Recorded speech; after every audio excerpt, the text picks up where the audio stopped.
नमस्कार दोस्तों, ढोल में पोल चैनल में आप सब मित्रों का हार्दिक स्वागत करता हूं। दोस्तों, गणेश जी के साथ तो बड़ा अन्याय हुआ।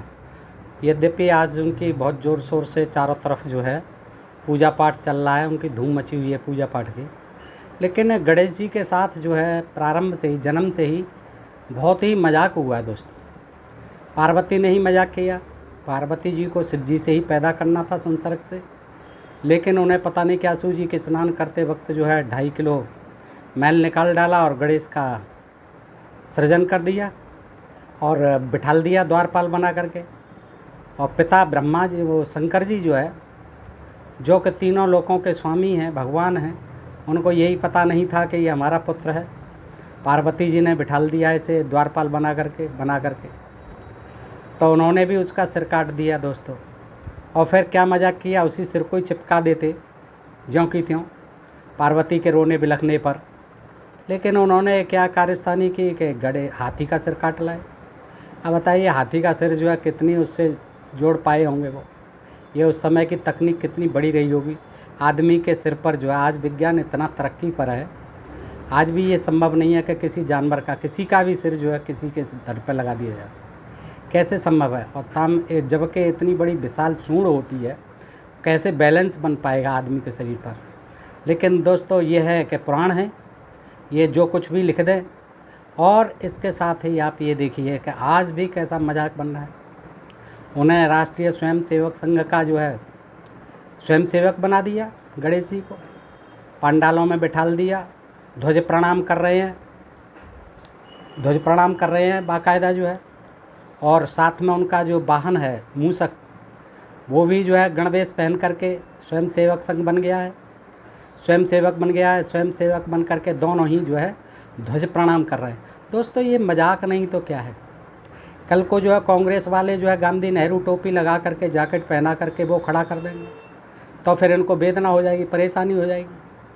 और जो है कल को सपा वाले जो है वो कर देंगे, साइकिल पर बिठाल देंगे हरी टोपी लगा करके, लाल टोपी लगा करके।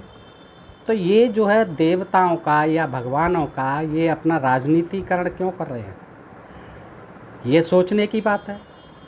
गणेश जी को बाकायदा जूता मोजा सब कुछ पहना करके और चूहे को भी निक्कर पहना करके खड़ा कर दिया है। दोस्तों, हंसी आती है कि किस तरह से जो है मनमाने तौर तरीक़ों से अपने स्वार्थ के लिए इन भगवानों का, इन तथाकथित देवताओं का जो है ये इस तरह से अपमान करते हैं। और कोई और कर दे तो उनको बड़ी आस्था को ठेस पहुंच जाती है। ये चाहे कुछ भी लिख दें, इनमें उनके लिए कितने ही बलात्कार लिख दिए हैं, कितने ही दुराचार लिख दिए हैं, ब्रह्मा विष्णु महेश के नाम, राम के नाम तमाम महिलाओं के ऊपर अत्याचार, कृष्ण के नाम तमाम बलात्कार व्यभिचार, ये कुछ भी लिख दें सब सही है। इनके आस्था पर और लोगों की आस्था पर ठेस नहीं पहुंचती है। तो दोस्तों, हम जब पढ़ते हैं शूद्र लोग तो इनकी आस्था को ठेस पहुंच जाती है, इनसे कुछ कहते हैं तो आस्था पर ठेस पहुंच जाती है।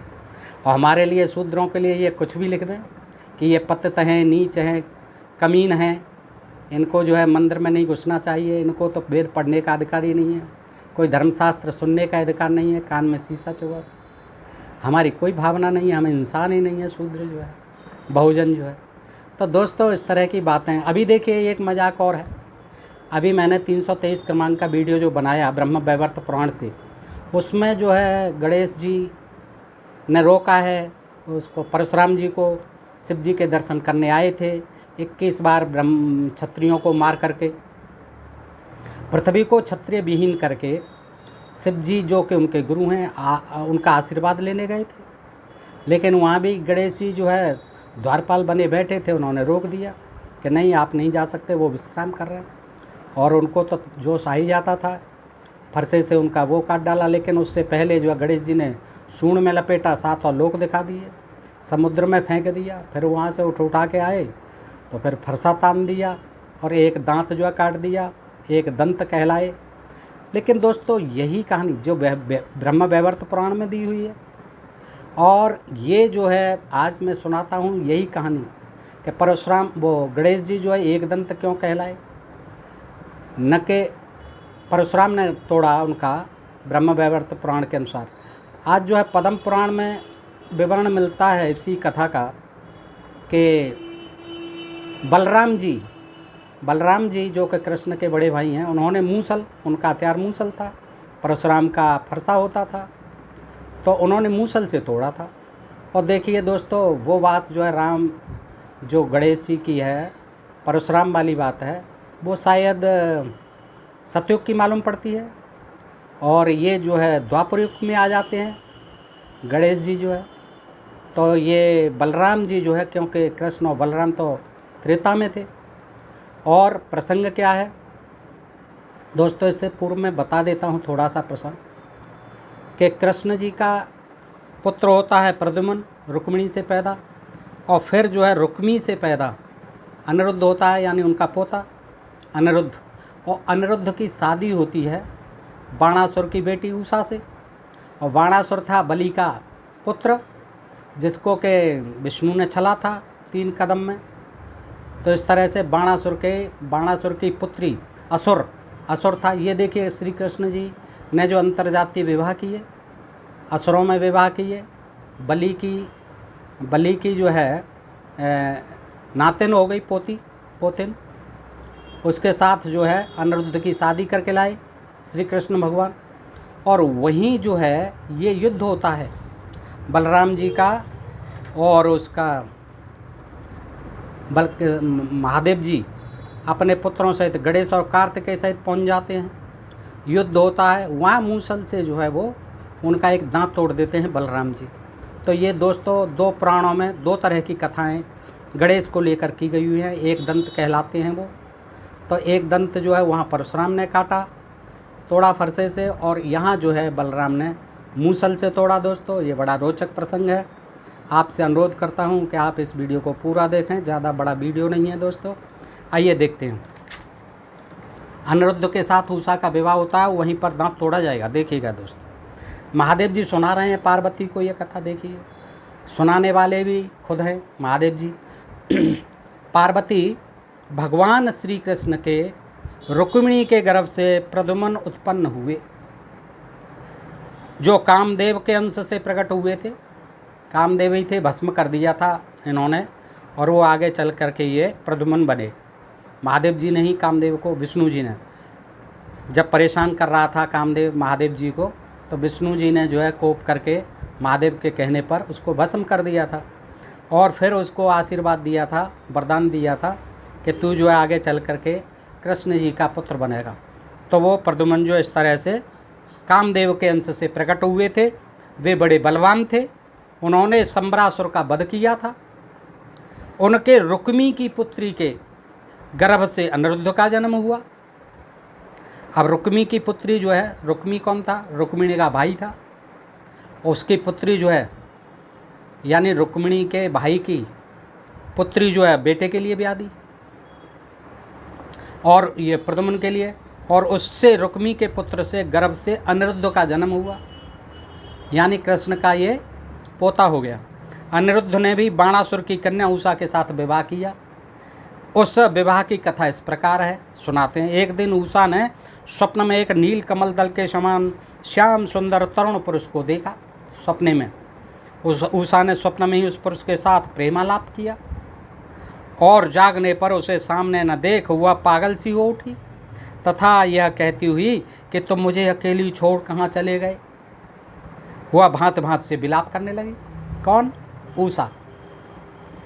उषा जो है ये बाणासुर की पुत्री, बलि की पोतिन, नातिन। उषा की एक चित्रलेखा नाम की सखी थी। उषा की एक चित्रलेखा नाम की सखी थी। उसने उसकी ऐसी अवस्था देखकर पूछा, बेचैन हो रही थी सपना देख करके। तो उसकी सखी चित्रलेखा ने पूछा, सखी क्या कारण है कि तुम्हारा मन विचित्र सा हो रहा है, आज पागल सी हो रही हो तुम, बात क्या है बताओ, क्या कारण है कि तुम्हारा मन विचित्र सा हो रहा है। उषा ने स्वप्न में मिले हुए पति के विषय की सारी बातें सच सच बता दी, कि इस तरह से मुझे बहुत सुंदर मनोहर रूप रंग के कमल दल के समान जो है उनका शरीर था, मुझे पति मिले और वो सपने में मिले, अब मैं व्यथित हूँ, वही मिलने चाहिए मुझे। चित्रलेखा ने संपूर्ण देवताओं और श्रेष्ठ मनुष्यों के चित्र वस्त्र पर अंकित करके उषा को दिखलाया। उसने अपना कंप्यूटर खोल दिया और जितने भी उसमें चित्र थे सब जो है चित्र ऐसे मिलते जुलते जो है, देखो पहचानो इनमें से कौन सा है। कंप्यूटर में सारे उसकी सहेली ने, चित्रलेखा ने सारे चित्र सुंदर सुंदर लोगों के खोल दिए। यदुकुल में जो श्री कृष्ण, बलभद्र, प्रद्युम्न, अनिरुद्ध आदि सुंदर पुरुष थे, उनके चित्र भी उसने उषा के सामने प्रस्तुत किए।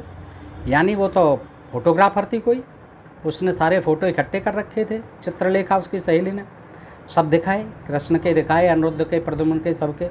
तो उषा ने उनमें से श्री कृष्ण को उससे मिलता जुलता पाया, श्री कृष्ण को उससे मिलता जुलता पाया। अतः उनकी परंपरा में उनके होने का अनुमान करके उसने उधर ही दृष्टिपात किया। श्री कृष्ण के बाद प्रद्युम्न, कहाँ इन्हीं में से कोई होगा, इन्हीं के वंश का ही कोई होगा। श्री कृष्ण के बाद प्रद्युम्न, और प्रद्युम्न के बाद अनिरुद्ध को देखकर वह सहसा बोल उठी, यही है, यही है, पकड़ा गया। उसने जो अनिरुद्ध को देखकर कहा यही है, यही है, ऐसा कहकर उसने अनिरुद्ध के चित्र को हृदय से लगा लिया। तब चित्रलेखा दैत्यों की बहुत सी मायाविनी स्त्रियों को साथ लेकर के, दैत्यों की, असुरों की मायाविनी स्त्रियों को साथ लेकर के द्वारका में गई, और रात के समय अंतःपुर में सोए हुए अनिरुद्ध को माया से मोहित करके बाणासुर के महल में लाकर उषा की सैया पर सुला दिया। देखिए, पुत्र चोर थी, वो चुरा लाई। द्वारका में सोए हुए थे वो अनिरुद्ध जी पैदा हुए थे द्वारका में, तो वहाँ से जो है वो चुरा लाई, अपनी तमाम जो असुर सहेलियों को साथ लेकर के चली गई थी, और ला करके उसने उषा के पास जो है उसको सुला दिया। जागने पर अनिरुद्ध ने अपने को अत्यंत रमणीय और स्वच्छ पलंग पर सोया हुआ पाया। आँख खुली अनिरुद्ध की, जब लाई थी द्वारका से तब तक नहीं खुली थी, सोते रहे थे। अब जो है यहाँ भी सोए के जगह, तब उन्हें मालूम पड़ा कि अरे ये तो बड़ा सुंदर पलंग है, बड़ा सजा हुआ है। पास ही समस्त शुभ लक्षणों से संपन्न विचित्र आभूषण, वस्त्र, गंध और माला आदि से अलंकृत और सुवर्ण के समान रंग और सुंदर केशों वाली उषा बैठी हुई थी। तदनंतर उषा की प्रसन्नता से अनिरुद्ध उसके साथ रहने लगे। सुंदरता पर वो भी मुग्ध हो गए। इस प्रकार लगातार 1 मास तक अनिरुद्ध उषा के साथ महल में रहे। एक दिन अंतःपुर में रहने वाली कुछ बूढ़ी स्त्रियों ने उन्हें देख लिया और राजा बाणासुर को इसकी सूचना दे दी। बाणासुर को सूचना दे दी बूढ़ी स्त्रियों ने देख करके कि कोई जो है उषा के पास रहता है, एक जो है कोई सुंदर सा राजकुमार। बाणासुर को खबर पहुंचा दी। यह समाचार सुनते ही राजा की आंखें क्रोध से लाल हो गईं कि ये क्या बदमाशी, ये कौन आ घुसा हमारी पोतन के पास। उसने अत्यंत विस्मित होकर अपने सेवकों को भेजा कि देख क्या हो कौन है, और आदेश दिया कि उसे यहाँ पकड़ ला। सेवक राजा के महल पर चढ़ गए और राजकुमारी के शयनागार में सोए हुए अनिरुद्ध को पकड़ने के लिए आगे बढ़े। बेडरूम में सोए हुए थे अनिरुद्ध जी, उनको पकड़ने के लिए वो आगे बढ़े। अपने को पकड़ने के लिए आते देख अनिरुद्ध ने खिलवाड़ में ही महल का एक खंभा उखाड़ लिया। उन्होंने कहा ये तो मुझे पकड़ने आ रहा है, एक महल का खंभा पकड़ा, उखाड़ लिया और उसी से मार मार कर 2 ही घड़ी में उन सब नौकरों का, सेवकों का कछुमन निकाल दिया। अपने सेवकों को मारा गया देख दैत्यराज बाणासुर को अनिरुद्ध के विषय में बड़ा कौतूहल हुआ। अरे भैया ये कौन आ गया, इसने तो खम्भा उखाड़ लिया महल का और हमें मार डाला, बड़ा कौतूहल हुआ। इतने में ही देवर्षि नारद ने, अब ये तो सब जगह आग लगाने पहुंच जाते थे, देवर्षि नारद ने आकर बताया कि ये श्री कृष्ण के पौत्र अनिरुद्ध हैं। वहाँ जा कर के सबको बता दिया कि भाई ये इनसे सावधान रहना, ये तो श्री कृष्ण के पौत्र हैं अनिरुद्ध जी। यह सुनकर धनुष ले हुआ स्वयं ही बाणासुर जो है अनिरुद्ध को पकड़ने के लिए उनके समीप आया। मैं देखता हूँ 1000 भुजाओं से युक्त, 1000 भुजाएं इसकी भी थी, देखिए बाणासुर की 1000 भुजाओं से युक्त दैत्यराज को युद्ध के लिए आते देख अनिरुद्ध ने भी एक परेग यानी पहिया घुमाकर बाणासुर के ऊपर फेंका। अब के महल का खंभा नहीं उखाड़ा, नहीं दे मारते, दूसरा खंभा होगा नहीं। तत्पश्चात सर्पास्त्र से अनिरुद्ध को अच्छी तरह, अब सर्पास्त्र लेके कहाँ आए थे, वो तो सोता हुआ उठा लाई थी बच्चे की तरह, तो सर्पास्त्र से अनिरुद्ध को अच्छा उसने बांध लिया, सर्पास्त्र से अनिरुद्ध को अच्छी तरह बांध कर दैत्यराज ने उन्हें अंतःपुर में ही कैद कर लिया। दैत्यराज ने बाणासुर ने कैद कर लिया। इधर देवर्षि नारद के मुख से यह सारा समाचार ज्यों का त्यों अभी उधर पहुंच गए। इधर बता गए बाणासुर को कि ये अनिरुद्ध आ गया है तुम्हारे महल में, और लपक के वहाँ पहुँच गए श्री कृष्ण जी के पास कि तुम्हारे अनिरुद्ध को तो वहाँ कैद कर लिया। इधर देवर्षि नारद के मुख से यह सारा समाचार ज्यों का त्यों जानकर भगवान श्री कृष्ण भी बलदेव जी, प्रद्युम्न तथा अपनी सेना के साथ पक्षराज गरुड़ पर आरूढ़ हो बाणासुर के बाहुबल का उच्छेद करने के लिए आ पहुँचे। अब ये जो है श्री कृष्ण जी के लिए कोई वाहन नहीं था दूसरा, एक ही वाहन से विष्णु जी और ये जो है इनका घालमेल किया गया। गरुड़ को भी चढ़ा देते विष्णु जी को भी चढ़ा देते हैं गरुड़ पर, इधर श्री कृष्ण को भी चढ़ा देते हैं गरुड़ पर। तो गरुड़ जी लेकर के और गरुड़ पर सवार हो गए सभी, प्रद्युम्न वगैरह सेना वैना, प्रद्युम्न और बलराम। पूर्व काल में बलिपुत्र बाणासुर ने भगवान शंकर की आराधना की थी। बलिपुत्र बाणासुर ने, इससे प्रसन्न होकर भगवान शंकर ने उसे वर मांगने को कहा था। तब उसने माहेश्वर से यही वर मांगा था कि आप मेरे नगर द्वार पर सदा रक्षा के लिए मौजूद रहें। देखिए क्या अद्भुत वर मांगा था बाणासुर ने। महादेव जी खुश हो गए, तो महादेव जी ने कहा वर मांगो। उसने कहा आप जो है मेरे नगर द्वार पर सदा पहरेदार बन कर के रहें रक्षा के लिए, यानी नगर द्वार पर सदा रक्षा के लिए मौजूद रहें, और जो शत्रुओं की सेना है उसका संहार करें। बस द्वारपाल बन जाओ महादेव जी मेरे, सेना लेकर के कोई आए मुझसे लड़ने तो उसको लड़ो उसे और उसका संहार करो। तथास्तु कहकर भगवान शंकर ने उसकी प्रार्थना स्वीकार की, और वे अपने पुत्र और पार्षदों के साथ अस्त्र शस्त्र लिए उनके नगर द्वार पर सदा विराजमान रहने लगे। तो पहले से ही विराजमान थे तभी से ही, तो फिर कैसे लेकर के अनिरुद्ध को घुस गई वो, पता नहीं पड़ा उन्हें। महादेव जी को भी द्वारपाल बने खड़े रहे थे, विराजमान रहने लगे। उस समय जब भगवान श्री कृष्ण यादवों की बहुत बड़ी सेना को साथ लेकर वहाँ आए, तो उन्हें देखकर भगवान शंकर भी वृषभ पर आरूढ़ हो सब प्रकार के अस्त्र शस्त्र लिए अपने पुत्र और पार्षदों सहित युद्ध के लिए निकले। वो तो वहाँ तैयार रहते थे उसके वर के अनुसार था, लेकिन फिर भी कहते हैं कि वो अपने बैल पर आरूढ़ होकर के अस्त्र शस्त्र लेकर सेना लेकर के वो भी आ गए युद्ध के लिए। देखिए बगैर बात का युद्ध हो रहा है, श्री कृष्ण जी आ रहे हैं अपने पुत्र को छुड़ाने के लिए, महादेव जी आ गए अपनी सेना लेकर के, क्योंकि वरदान दे चुके थे वो बाणासुर को। वे हाथी का चमड़ा पहनते थे। देखिए हाथी मान लिया था एक उन्होंने, और उसकी जो उन्होंने पोशाक बनवा ली थी। वे हाथी का चमड़ा, कहीं कहीं मृगछाला दिखाते हैं, वे हाथी का चमड़ा पहने, कपाल धारण किए, सब अंगों से विभूत रमाए और प्रज्वलित सर्पों का आभूषण पहने शोभा पा रहे थे। उनका श्रीअंग पिंगल वर्ण का था, उनके 3 नेत्र थे। अब बताइए तीसरा नेत्र कैसे काम करता होगा, क्या वैज्ञानिकता है, कैसे बनता होगा, प्रकृति के खिलाफ है। तीसरा नेत्र कहाँ समायोजित हो सकता है, लेकिन त्रिनेत्र कहते हैं। 3 नेत्र थे, वे अपने हाथ में त्रिशूल लिए हुए थे। उन्होंने संपूर्ण भूतगणों का संगठन कर रखा था, भूतगणों का, भूत प्रेत ही उनकी सेना थी। वे समस्त प्राणियों के लिए भयदायक प्रतीत होते थे। उनका तेज प्रलयकालीन अग्नि के समान जान पड़ता था। वे अपने दोनों पुत्रों यानी गणेश और कार्तिकेय समेत पार्षदों के साथ उपस्थित थे। त्रिपुर का नाश करने वाले उन भगवान भूतनाथ का सामना करने के लिए आया दे भूतनाथ को सामना करने के लिए आया देख भगवान श्री कृष्ण ने सेना को तो बहुत दूर पीछे ही ठहरा दिया, तुम रुक जाओ भाई। सैनिकों को आदेश दे दिया रुक जाओ, और स्वयं हम ही देखते हैं बलभद्र एवं प्रद्युम्न सहित निकट आकर वे हंसते हंसते भगवान शंकर जी के साथ युद्ध करने लगे। उन दोनों में घोर युद्ध हुआ। पिनाक और सारंग धनुष से छूटे हुए बाण प्रलयाग्नि के समान भयंकर जान पड़ते थे।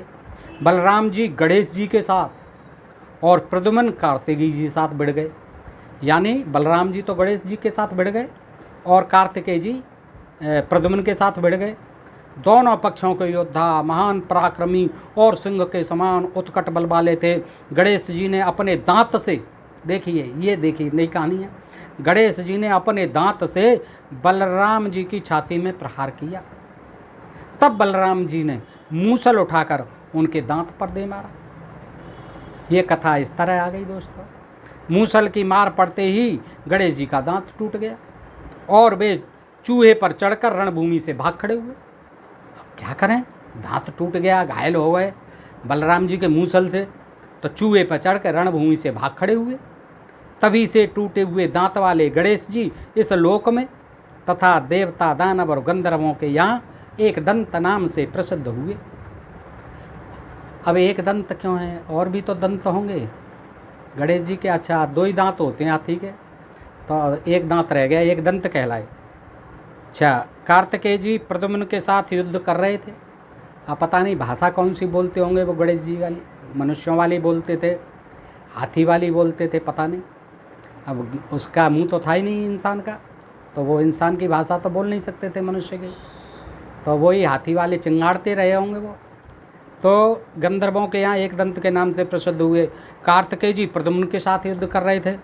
हल धारण करने वाले बलराम जी ने मूसल की मार से शिवगणों को युद्ध भूमि से भगा दिया। देखो मूसल ही मार मार के, मूसल तो दोस्तों आप जानते ही होंगे, जो उसको धान कूटने के काम में लेते हैं, धनकुटा कहते हैं गाँवों में, उखल भी कहते हैं और मूसल भी कहते हैं। तो प्रायः लकड़ी का बना होता था। तो इतना बड़ा हथियार था, देखिए उससे गणेश जी का दांत तोड़ दिया और शिव जी के सारे गण जो है भगा दिए मार मार के मूसल से। भगवान शिव श्री कृष्ण से बहुत देर तक युद्ध करते रहे। इसके बाद उन्होंने क्रोध से लाल लाल आंखें करके अपने बाण पर अत्यंत प्रज्वलित ताप ज्वर का आधान किया और उसे भगवान श्री कृष्ण पर छोड़ दिया, किंतु श्री कृष्ण शीत ज्वर से उस अस्त्र का निवारण कर दिया। इस प्रकार श्रीहर और हर के छोड़े हुए वे दोनों ज्वर उन्हीं की आज्ञा से मनुष्य लोक में चले गए। जो मानव श्रीहरि और शंकर के युद्ध का वृतांत सुनते हैं वे ज्वर से मुक्त होकर निरोग हो जाते हैं, बुखार उतर जाता है। जिनको तेज बुखार चढ़ रहा हो और इस प्रसंग को सुन लें, पढ़ लें, तो उनका ज्वर उतर जाता है। इसके बाद दैत्यराज बाणासुर रथ पर सवार हो भगवान श्री कृष्ण के साथ युद्ध करने के लिए आया, किंतु भगवान ने अपने चक्र से उसकी भुजाएं काट डाली, श्री कृष्ण जी ने। यह देख भगवान शंकर ने कहा, प्रभो सुनो, रुको। श्री कृष्ण जी, यह बाणासुर राजा बाली का पुत्र है। कृष्ण जी को कुछ पता ही नहीं था ये भला क्या है, ये कहाँ से आ गया, कौन है, 1000 भुजाएं काट डाली। अब जो है वो शंकर जी को चिंता हो गई कि ये तो विनाश किए दे रहे हैं इसका, मैंने वरदान दे रखा है अमर होने का। तो कहते हैं रुको। शंकर ने कहा, प्रभो यह बाणासुर राजा बलि का पुत्र है, मैंने इसे अमरत्व का वरदान दिया है, अमर होने का वरदान दे दिया है। यदुश्रेष्ठ आप मेरे उस वरदान की रक्षा करें और इस बलि कुमार के अपराधों को क्षमा कर दें, जो भी इसने अपराध। उसने कौन सा अपराध किया, कोई अपराध नहीं किया।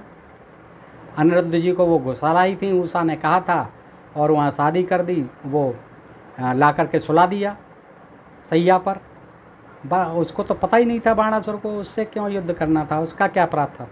और फिर भी शंकर जी कह रहे हैं कि इसके अपराधों को क्षमा करें। तो इसलिए भगवान श्री कृष्ण ने अपने चक्र को समेट लिया, कि बहुत अच्छी बात है, शंकर जी अपने चक्र को समेट लिया उन्होंने और प्राणों के संकट में पड़े हुए बाणासुर को छोड़ दिया। उसको छुड़ाकर उत्तम व्रत का पालन करने वाले भगवान शंकर वृषभ पर सवार होकर के कैलाश चले गए। उन्हें कोई लेना देना नहीं था आगे क्या होगा, वो अपने बैल पर चढ़ के वापस चले गए। उसको छुड़ाकर उत्तम व्रत का पालन करने वाले भगवान शंकर वृषभ पर सवार हो कैलाश पर चले गए। फिर बाणासुर ने महाबली बलराम और श्री कृष्ण को नमस्कार किया। क्या अब नमस्कार करने लगा जब हार गया। बाणासुर ने महाबली बलराम और श्री कृष्ण को नमस्कार किया और उन दोनों के साथ नगर में जाकर अनिरुद्ध को बंधन से मुक्त कर दिया। उन्होंने कहा कि भाई आपके यहाँ हमारा जो है अनिरुद्ध जो है बंधन में है, उसको मुक्त करो, तो मुक्त कर दिया। तत्पश्चात उसने दिव्य वस्त्राभूषणों से पूजा करके कृष्ण पौत्र अनिरुद्ध को अपनी कन्या उषा का दान कर दिया। ले जाओ आप। अनिरुद्ध का विधिपूर्वक विवाह हो जाने के पश्चात, विधिपूर्वक विवाह भी हुआ, विधिपूर्वक विवाह हो जाने के पश्चात बाणासुर ने प्रद्युम्न सहित बलराम और श्री कृष्ण का भी पूजन किया। फिर भगवान जनार्दन उषा और अनिरुद्ध को एक दिव्य रथ पर बिठाकर द्वारका की ओर प्रस्थित हुए। बलराम प्रद्युम्न और सेना के साथ श्रीहरि ने अपनी रमणीय पुरी में प्रवेश किया। वहाँ अनिरुद्ध अनेक रत्नों द्वारा निर्मित मनोहर भवन में बाण पुत्री उषा के साथ भांत भांत के भोगों का उपभोग करते हुए निरंतर प्रसन्नतापूर्वक निवास करने लगे।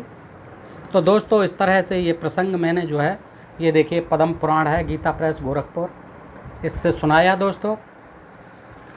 और ये आपने देखा कि किस तरह से ब्रह्म वैवर्त पुराण में जो है परशुराम जी ने तोड़ा है और परशुराम जी को सूंड में लपेट करके 7 समुद्र पार फेंक दिया, 7 लोग दिखा दिए, फिर उन्होंने फरसे से काटा। लेकिन इस पद्म पुराण में आपने देखा कि बलराम जी ने मूसल से उनका दांत तोड़ दिया और एक दंत कहलाए। तो दोस्तों, इस तरह की ये विचित्र कहानियाँ आप पढ़ सकते हैं, सुन सकते हैं, और मैं आपके संज्ञान में लाता रहता हूँ दोस्तों ऐसी नई नई जानकारियाँ कि हमारे इन धर्म ग्रंथों में कितना ज्ञान विज्ञान भरा पड़ा है। दोस्तों आज के लिए इतना ही। अगर ये प्रसंग आपको अच्छा लगा हो तो अधिकाधिक अपने मित्रों को भी शेयर कर दिया करें और अपने प्रिय चैनल ढोल में पोल को सब्सक्राइब करते रहें। और दोस्तों हाँ, आप सबको बहुत बहुत हृदय से आभार भी व्यक्त करता हूँ आज। दोस्तों ये आपकी बड़ी जो है स्नेह है, बड़ी आशीर्वाद है कि आज जो है आपका प्रिय चैनल ढोल में पोल परिवार 35,000 के आंकड़े को पार कर चुका है दोस्तों। तो दोस्तों ये सब आपका ही कृपा का और फल है, परिणाम है दोस्तों। आपका प्यार बना रहे और इसी तरह हमारा ढोल में पोल परिवार बढ़ता रहे। दोस्तों आज के लिए इतना ही। आप सबका बारंबार हृदय से आभार दोस्तों। नमस्कार, जय हिंद, जय भारत।